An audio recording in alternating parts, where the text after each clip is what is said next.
Hello everyone, today we are going to discuss a new chapter of civics, that is chapter 2, understanding secularism. So student, in this chapter you will learn that what is secular countries, how the secular countries are different from non-secular countries. So let's begin our chapter, understanding secularism. So imagine yourself as a Hindu or Muslim living in a part of the United States of America while Christian fundamentalism is very powerful. So student, अगर आप लोग अपने आप को हिंदू और मुस्लिम थोड़ी देर के लिए इमेजिन करिए और आप कहाँ पर रह रहे हैं, यूएसए में रह रहे हैं, जहाँ पर किसको ज़्यादा प्रेफरेंस दी जाती है, क्रिश्चियनिटी को ज़्यादा प्रेफरेंस दी जाती है. Suppose that despite being a US citizen no one is willing to rent their house to you. अगर सपोज करो कि आपको हिंदू मुस्लिम होकर और आपको कोई भी रेंट नहीं देता है यूएसए की कॉलोनीज़ में, so how would you feel then? तो आप लोग कैसा महसूस करेंगे? Would it not make you feel resentful? What if you decided to campaign against this discrimination and were told to go back to India? तो इस condition में आप लोग के जो दिमाग है उसमें कौन कौन से थॉट्स डेवलप होंगे कि आप लोग यहाँ पे कितना डिस्क्रिमिनेशन किया जाता है, क्या ये सेकुलर कंट्री नहीं है, ठीक है, क्या मुझे वापस इंडिया चले जाना चाहिए, क्या मुझे यूएसए में जॉब नहीं करनी चाहिए? So there are so many thoughts develop in your mind. Would this not make you feel angry? Your anger could take two forms.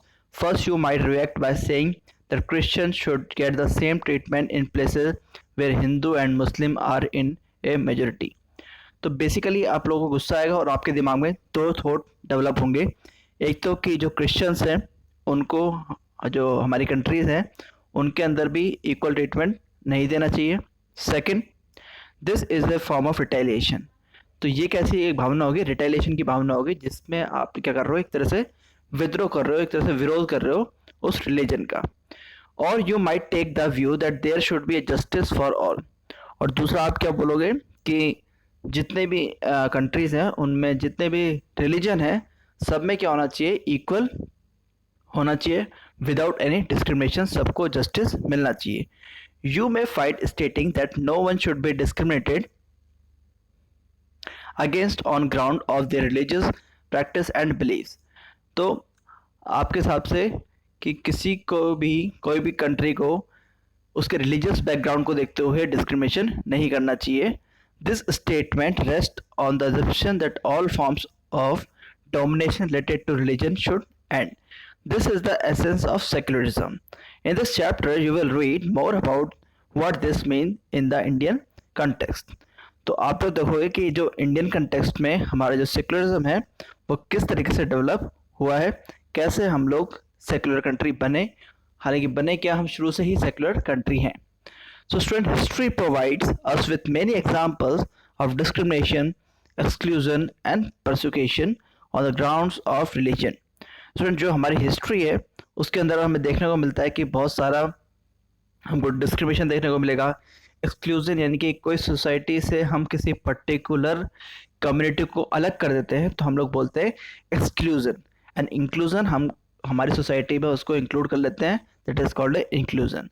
So you may have read about how Jews were persecuted in Hitler Germany and how several millions were killed. तो आप लोगों ने सुना होगा या देखा होगा, books में पढ़ा होगा कि जो जर्मनी में जो हिटलर था उसने किस तरीके से जूस को वहाँ पर मारा था, ठीक है, उनको मतलब मृत्युदंड दिया था और उनको अपनी जर्मनी कंट्री से बाहर कर दिया था. तो ये क्या हुआ, जर्मनी का कैसे सैंपल हुआ कि जर्मनी इस थॉट में जर्मनी सेकुलर नज़र नहीं आता है. तो Germany and house several millions were killed. Now, however, the Jewish state of Israel treat its own Muslim and Christian minorities quite badly. अब जो इसराइल कंट्री है बेसिकली वहाँ पर जितनी भी कम्युनिटी है वो कौन सी, ज्यूइश है. तो वहाँ पर जो मुस्लिम है और जो क्रिश्चियन है, सॉरी मुस्लिम है, वहाँ पर क्या है, माइनॉरिटीज़ में, और क्रिश्चियन क्या है, माइनॉरिटीज़ में. तो क्या वहाँ पर भी उनको बैडली ट्रीट किया जाना चाहिए? In Saudi Arabia non Muslims are not allowed to build a temple, church, etc., and nor can they gather in a public place of for prayers. आपकी जो सऊदी अरेबिया है वहाँ पर आपको टेम्पल बिल्ड करने की परमिशन नहीं है, और ना ही आप लोग कहीं पे पब्लिक प्लेस में कहीं गैदर होकर प्रेयर कर सकते हैं। In all of the above examples, member of one religious community either persecute और discriminate against members of other religious community. तो अभी जो आप लोगों ने ऊपर एग्जाम्पल देखा, इससे पता चलता है कि हर एक कंट्री में किसी ना किसी रिलीजन को क्या दी जा रही है, इंपॉर्टेंस दी जा रही है। It means these countries are non secular country. These acts of discrimination take place more easily when one religion is given officially recognition by the state at the expense of other religions. Clearly, no one would wish to be discriminated against because of the religion not dominated by another religion. In India, can the state discriminate against citizen on the ground of their religion? तो क्या हमारे India में ऐसा होता है कि हम लोग किसी पर्टिकुलर पर्सन को उसके रिलीजियस बेस पर हम लोग ट्रीट करते हैं? नहीं, because India is a secular country. Student, India में जितने भी आपके रिलीजन्स हैं सबको इक्वली ट्रीट किया जाता है, सबके लिए इक्वल लॉज हैं, ठीक है। So what is secularism? Secularism है क्या? स्टूडेंट, सेक्युलरिज्म को हिंदी में बोलते हैं धर्मनिरपेक्ष। In the previous chapter, you read about how the Indian Constitution contains fundamental rights that protect us against state power as well as against the tyranny of the majority. तो आप लोगों को previous chapter में जो मैंने fundamental rights पढ़ाए थे, उसमें मैंने आपको बताया था कि किस तरीके से आपके हर एक पर्सन को कोई भी रिलीजन अडॉप्ट करने की क्या है, फ्रीडम है, वो उसका एडवर्टाइजमेंट कर सकता है, ठीक है, कोई भी रिलीजन को अडॉप्ट कर सकता है। तो ये आपके किस में मिलेगा? आपको सेक्युलर कंट्रीज में मिलेगा। The Indian constitution allows individual the freedom to live by the religious belief and practice as they interpret these.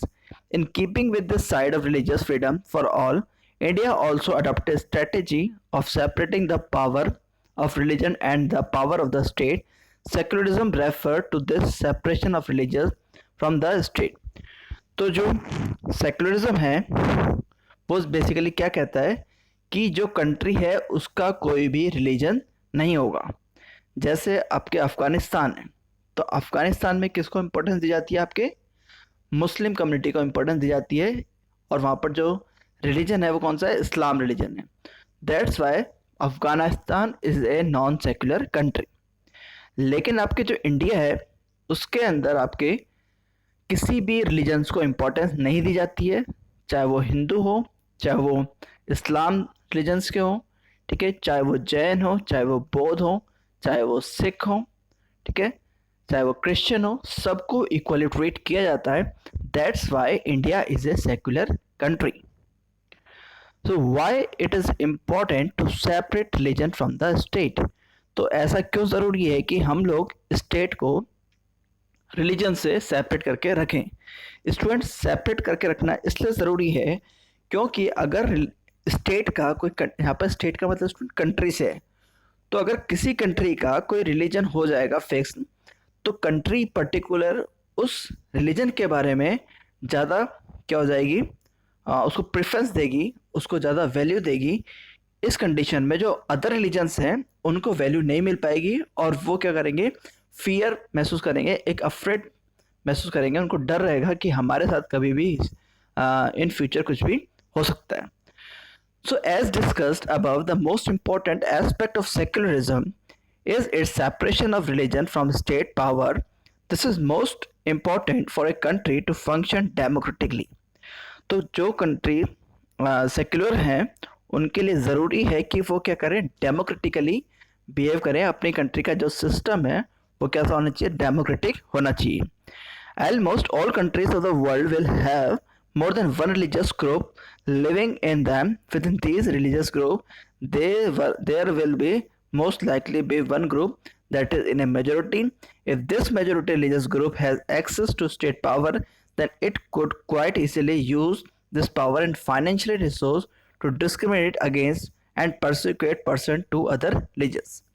तो जो आपकी जो कंट्री है, जो डेमोक्रेटिक सिस्टम है, कोई भी गवर्नमेंट वहाँ पर वर्क कर रही है, अगर उस गवर्नमेंट के अंदर पर्टिकुलर रिलीजन्स के पर्टिकुलर रिलीजन पर्सन अगर उस गवर्नमेंट में आ जाएंगे तो वो क्या करेंगे, उस पर्टिकुलर रिलीजन को सपोर्ट करेंगे।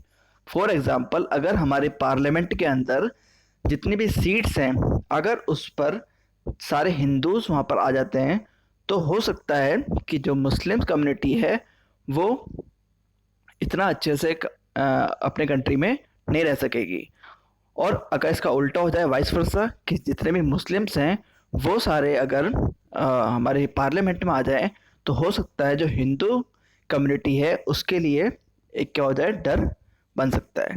तो इसीलिए हमारी कंट्री के अंदर जो हमारा कॉन्स्टिट्यूशन है उसके फंडामेंटल राइट्स में ये मेंशन किया गया है कि आप किसी भी रिलीजन को अडॉप्ट कर सकते हैं।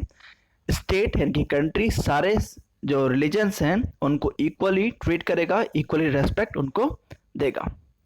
So this tyranny of the majority could result in the discrimination, coercion, at times even the killing of religious minorities. The majority could quite easily prevent minorities from practicing their religions. Any form of domination based on religion is in violation of the rights that a democratic society guarantee to each and every citizen, irrespective of their religion. Therefore, the tyranny of the majority and the violation of fundamental rights that can result is one reason why it is important to separate the state and the religion in democratic society. तो student, अगर मैंने कहा कि अगर state का कोई religion होगा तो वो बाकी जो कम्युनिटी है उनके साथ इक्वली ट्रीट नहीं कर पाएगा चाहकर भी। तो इसलिए जो भी सेक्युलर कंट्रीज हैं उनका कोई खुद का रिलीजन नहीं है। That's why they are a secular country, and India is also a secular country.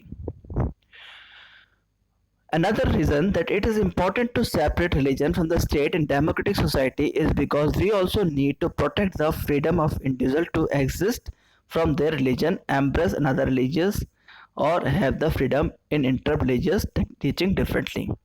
ठीक है, दूसरा एस्पेक्ट क्या है कि हमारे जो स्टेट है उसका रिलीजन नहीं होना चाहिए, कि हमारी जो कॉन्स्टिट्यूशन है उसमें मेंशन है कि अगर जो कंट्री है उसके अंदर हमारे जो पर्सन्स हैं, इंडिविजुअल्स हैं, उनका फ्रीडम है कि वो किसी भी रिलीजन को अडॉप्ट कर सकते हैं, किसी भी रिलीजन का एडवर्टीजमेंट कर सकते हैं और किसी को भी अपने मतलब बातों से कहकर कन्वर्ट कर भी सकते हैं। बट ये जो कन्वर्जन है ये फोर्सफुली नहीं होना चाहिए।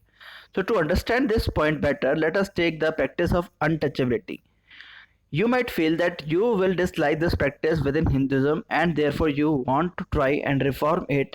However, if state power were in the hand of those Hindus who support untouchability, then do you think that you would have an easy task to try and change this? तो सुन, हमारे जो country है उसके अंदर जो untouchability है उसको starting से ही देखा गया है हमारी हिस्ट्री में।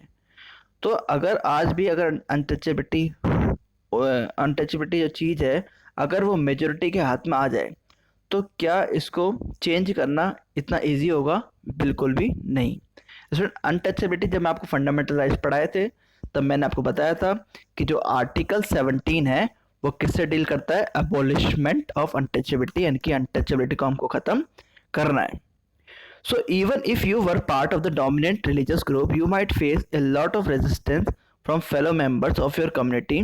These members who have control over state power might say that there is only one interpretation of Hinduism and that you do not have the freedom to interpret this differently. So what is secularism? What is Indian secularism? The Indian constitution mandates that the Indian state be secular. According to the constitution, only a secular state can realize its objective to ensure the following. तो student, कोई भी जो secular state होगा, खासतौर से Indian secular के बारे में बात करूँगा, तो 3 ये कंडीशन है जो उसके में अप्लाई होती हैं। कौन कौन सी? First, that one religious communities does not dominate another. Student, इससे पहले आपको मैं 2 टर्म समझाता हूँ, what is minorities and what is majority. एक कंट्री के अंदर जो पॉपुलेशन है उसमें ज़्यादा पॉपुलेशन कौन सी कम्युनिटी की है तो उसको बोलेंगे मेजॉरिटी, और जो लोग कम हैं वो लोग बोलेंगे हम लोग माइनॉरिटी। फॉर एग्जांपल इंडिया के अंदर जो हिंदू है वो क्या है, मेजोरिटी में है, और जो मुस्लिम्स हैं वो माइनॉरिटी में है। तो जो फर्स्ट पॉइंट है वो इंडिकेट कर रहा है कि जो रिलीजियस कम्युनिटी है मेजोरिटी में वो डोमिनेट नहीं करे जो माइनॉरिटी में कम्युनिटी है उसको। अगर हम लोग इंडिया का एग्जांपल लें इसमें, तो जो हिंदू मेजोरिटी है उसको डोमिनेट नहीं करना चाहिए, किसको, मुस्लिम माइनॉरिटीज़ को। सेकेंड पॉइंट है that some members do not dominate other members of the same religious community, यानी कि some members do not dominate other members of the same religious community, यानी कि एक ही कम्युनिटी, जैसे अगर हम लोग मुस्लिम की बात करें तो उसमें जैसे शिया और सुन्नी होते हैं, तो ऐसा नहीं होना चाहिए कि जो शिया हैं वो सुन्नीस पर हावी हो जाए या फिर सुन्नी आपके शियास पर क्या हो जाए, डोमिनेट हो जाए। Third, that the state does not enforce any particular religion nor take away the religious freedom of individual, यानी कि जो स्टेट है वो कभी भी एनफोर्स नहीं करेगा किसी भी रिलीजन को कि आपका कोई रिलीजन होगा या फिर नहीं होगा। The Indian states work in various way to prevent the above domination. First, it uses strategy of distancing itself from religion. इसीलिए जो हमारा इंडियन स्टेट है उसने डिस्टेंस बनाए रखा है किससे, सारे रिलीजन से, ताकि वो सारे रिलीजन्स को इक्वल ट्रीट कर सके। The Indian state is not ruled by religious group and nor does it support any one region. In India, government spaces like law court, police station, government school and offices are not supposed to display or promote any one religion.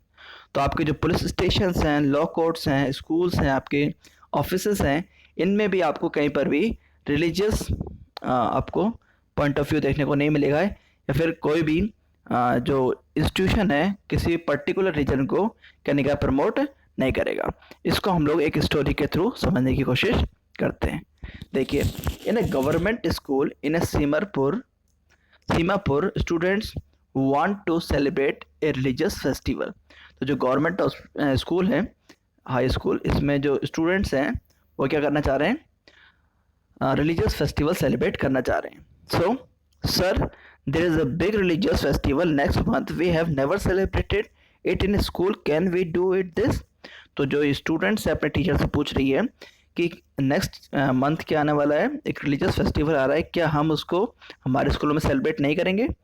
I am afraid that is not possible Rekha, this is a government school, we can not give importance to any one religion, private schools may do that, government schools don't celebrate any religious festival in the school premises, most religious festivals are public holidays so that we can celebrate these at home.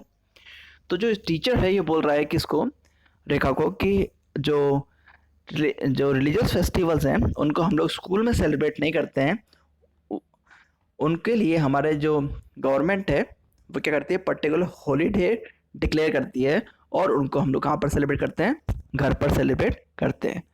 I never thought of it this way, I guess we can always celebrate it outside school. तो ये बोलते हैं कि हमको क्या करना चाहिए, school के बाहर सेलिब्रेट करना चाहिए। Anyway we were planning to celebrate in our locality. तो जो स्टूडेंट है ये आपस में डिस्कस कर रहे हैं कि हमको वो सेलिब्रेट है कहाँ पर सेलिब्रेट करेंगे, स्कूल के आउटसाइड में सेलिब्रेट करेंगे। So in the above storyboard, the celebration of the religious festival within the school would have been a violation of the government policies of treating all religions equally. तो अगर ये school का फिर कोई भी government school किसी particular religions का festival को अगर स्कूल में सेलिब्रेट करता है तो क्या होगा, गवर्नमेंट पॉलिसी का वायलेशन होगा, गवर्नमेंट पॉलिसी का उल्लंघन होगा। So government school cannot promote any one religion either in their morning prayers or through religious celebration. This rule does not apply to private school. तो जो ये रूल्स है वो प्राइवेट स्कूल्स पे अप्लाई नहीं होता है, वो सिर्फ गवर्नमेंट स्कूल्स में ही अप्लाई होता है। Next, the second way in which Indian secularism works to prevent the above domination is through a strategy of non-interference.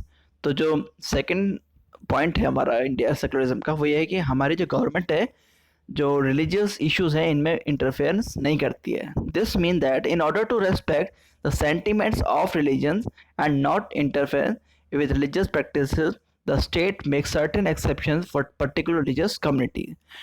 तो हमारे जो स्टेट है उसने कुछ को रिलैक्सेशन भी दिया है कुछ चीज़ों में. For example, a group of friends who have recently bought scooters are meeting to go for a ride together. तो इसमें जो दो फ्रेंड्स हैं, दो दोस्त हैं, ये क्या करते हैं, दोनों ने नया स्कूटर खरीदा है और वो ये राइड पर जा रहे हैं.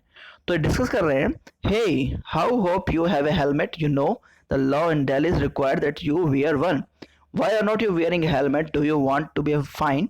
तो जो ये पर्सन है हेलमेट वाला, ये इसको बोलता है सरदार जी को कि आपने हेलमेट क्यों नहीं लगाया हुआ है, आपको दिल्ली के लॉस पता नहीं है क्या, या फिर आपको फाइन देने से डर नहीं लगता.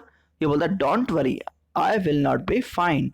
तो ये बोलता है कि बिल्कुल चिंता करने की जरूरत नहीं है, मुझ पर फाइन नहीं लगाया सकता. ये बोलता है hey Paramjit, why would not you be fine.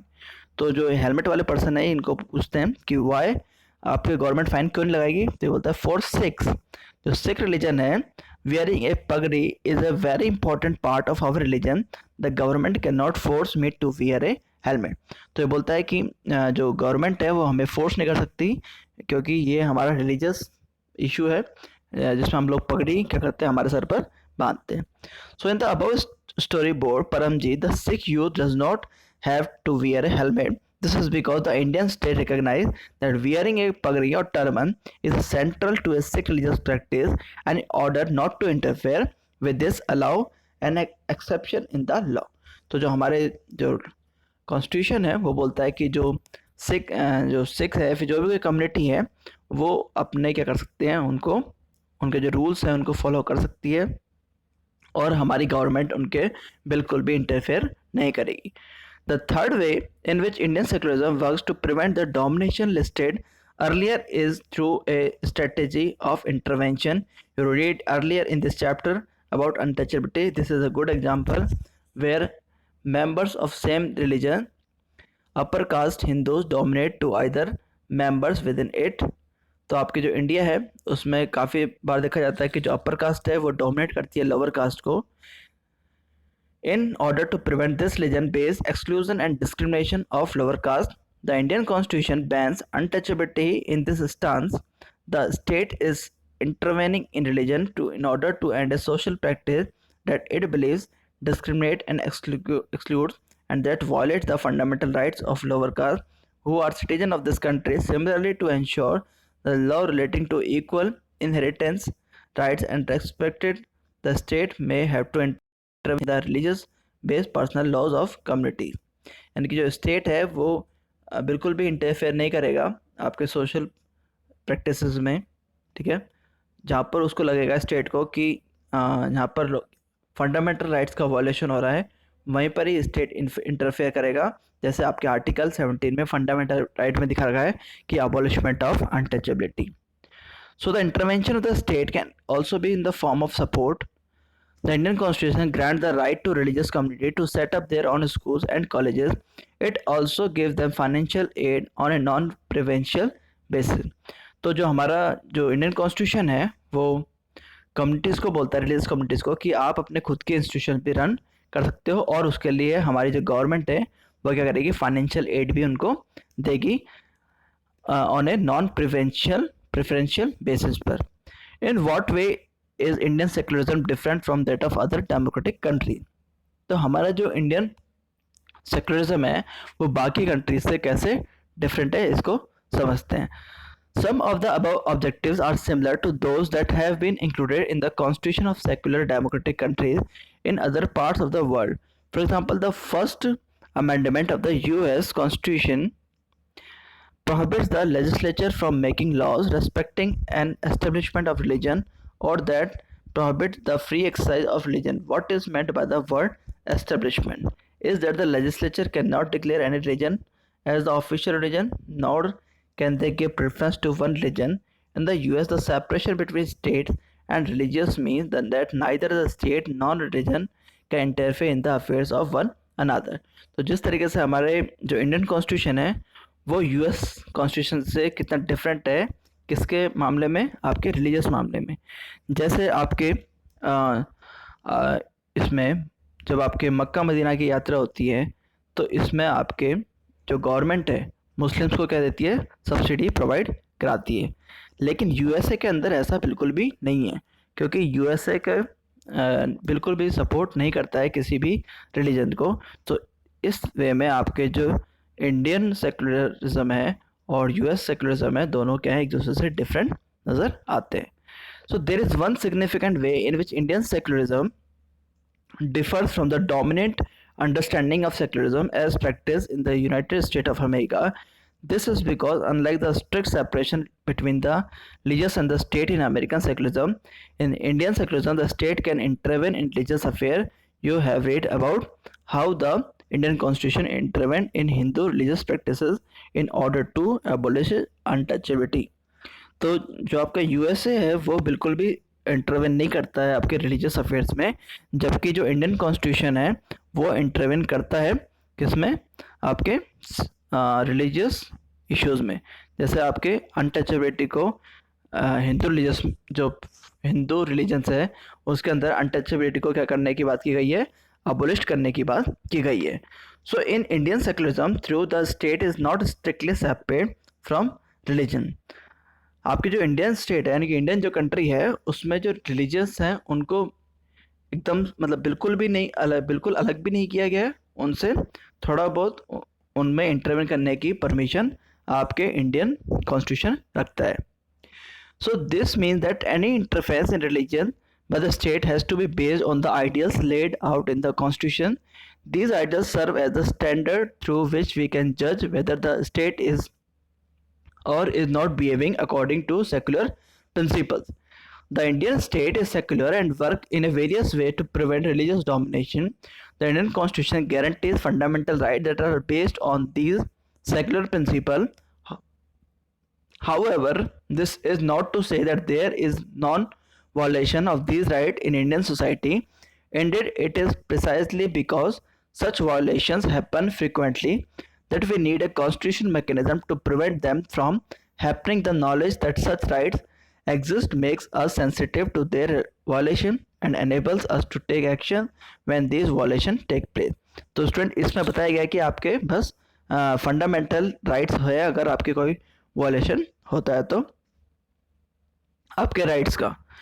In February 2004, France passed a law banning students from wearing any conspicuous religious and political sign or symbol such as the Islamic headscarf, the Jewish skull, or large Christian cross. This law has encountered a lot of resistance from immigrants who are mainly from the former French colonies of Algeria, Tunisia, Morocco. तो आपको जो 2004 के अंदर एक law पास किया गया कि जो पर्सनस हैं जैसे इस्लामिक हैं वो अपना स्कार्फ बांधते हैं, जो जूइश हैं वो अपना स्कल कैप पहनते हैं, और जो आपके क्रिश्चियंस हैं वो क्या करते हैं, क्रॉस पहनते हैं, गले में प्लस का साइन पहनते हैं। तो उसको कोई भी नहीं पहनेगा, ऐसा रूल बनाया गया। तो इससे क्या हुआ, वहाँ के जो इमिग्रेंट्स थे उन्होंने इसका क्या किया, अपोज किया इसको, और धीरे धीरे क्या हुआ, had faced a shortage of worker and therefore had provided visas for the immigrant to come and work in the country. The daughter of these immigrants often wear hand scarf while attending school. However, with the passing of this new law, they have been expelled from the schooling for wearing head scarf. लेकिन बाद में इसको हटा दिया गया इस law को, और जो सिचुएशन थी वहाँ की नॉर्मल हो गई। सो स्टूडेंट ये आपका पूरा कंप्लीट चैप्टर था। इसमें बेसिकली आपके क्या बताया गया है, एक तो हमारा सेकुलरिज्म क्या होता है, हमारा इंडियन सेकुलरिज्म क्या है। तो सेकुलरिज्म क्या होता है, जिसमें कोई भी कंट्री किसी भी कंट्री को जो सेकुलरिज्म का मतलब क्या होता है, कोई कंट्री किसी पर्टिकुलर रिलीजन को सपोर्ट नहीं करता। और इंडियन सेकुलरिज्म क्या है, इसमें इतने सारे आपके जो रिलीजन्स हैं किसी भी एक को क्या नहीं करता है, वो सपोर्ट नहीं करता, लेकिन उनके रिलीजियस अफेयर में वो इंटरवेंशन कर सकता है।